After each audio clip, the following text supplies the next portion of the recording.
I'm very grateful for your presence here on a Saturday afternoon. This is an important topic, and before I start, I want to acknowledge the presence of Inspector Walter Swarik from 11th Division. Thank you very much for being here. Peel Regional Police and Peel Regional Police Chief Metcalf are in full support of the Gun Registry. And the chief himself wanted to be here, but he had other commitments. So we're very grateful for the presence of the Peel Regional Police here, and for your hard work day after day in protecting our community and our society. Thank you very much for being here. So frankly, what I think we should be talking about these days is the economy. We should be talking about jobs. We should be talking about household debt. We should be talking about education, healthcare, and we will. But unfortunately, the Conservatives wanted to shove down our throat the issue of dismantling the gun registry. And yes, the other topics are extremely important, but this one is important. And just because we have other topics that must be addressed and dealt with, but we're not going to shove this issue aside and cave in and let them get away with it. The gun registry, frankly, I can't believe that we're talking about this. This was implemented 15 years ago after, and it was triggered by the massacre in 1989 in Montreal, when a demented individual went into a university in Montreal and killed, I think it was 11 women, just because they were women. And we had a debate, we had a national debate at that time. And we talked about how can we mitigate and how can we deal with crime.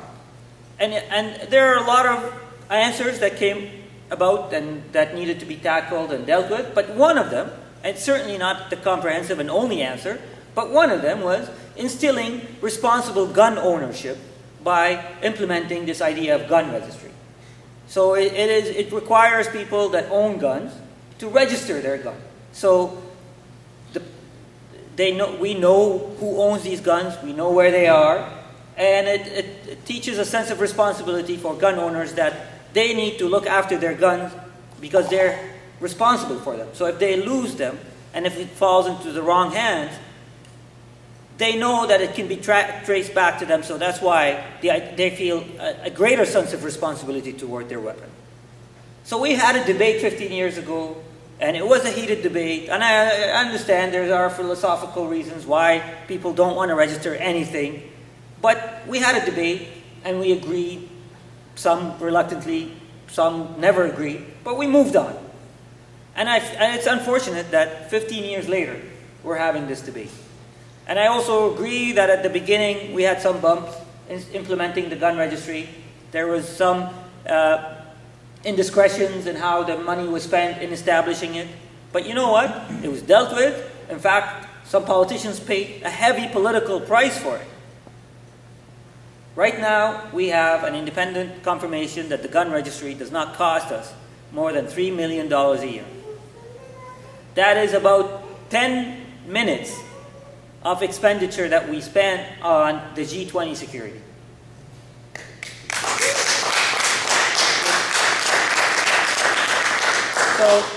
So I'm not going to talk for too long.